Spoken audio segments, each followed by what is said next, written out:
Grup Santa Claus oleh AMGPM Alpha Mike Tul, cabang Damai Wa'ai melakukan konvoi di kota Ambon, Sabtu 9 Desember 2023. Konvoi itu bertujuan membawa kado untuk belasan anak-anak serta 2 orang lansia. Tak tanggung-tanggung sebanyak 13 karakter baik dan jahat ditampilkan.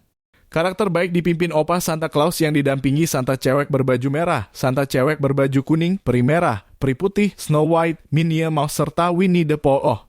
Sementara karakter jahat diisi Mak Lampir, Catwoman, Jigsaw, 3 orang badut, dan 7 orang Swanterpit. Karakter jahat bertugas untuk menakut-nakuti anak-anak yang nakal.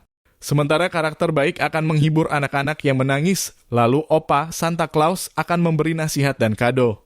Beberapa lokasi yang dikunjungi yaitu Waitatiri, Paso, Lateri, Galala, Kayu 3, Wainitu, dan Poka.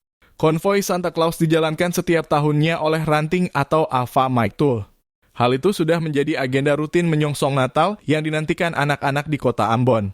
Setiap tahun kami selalu mengadakan Jalan Santai Claus, ini sebagai cara kami meramaikan hari-hari menjelang perayaan Natal di bulan Desember. Santa Claus kami selalu dinantikan anak-anak, kata Ketua Bidang 5, Mario Risambesci. Menurutnya, berbagi sukacita Natal dengan semua orang merupakan suatu kebahagiaan bagi Ranting Alpha Mike Tul.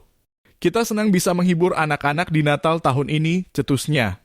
Dirinya berharap kehadiran grup Santa Claus Alpha Mike Tul menjadi hiburan bagi semua orang.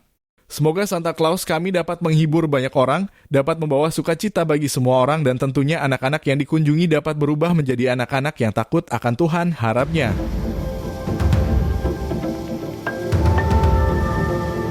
Download Tribun X sekarang, menghadirkan lokal menjadi Indonesia.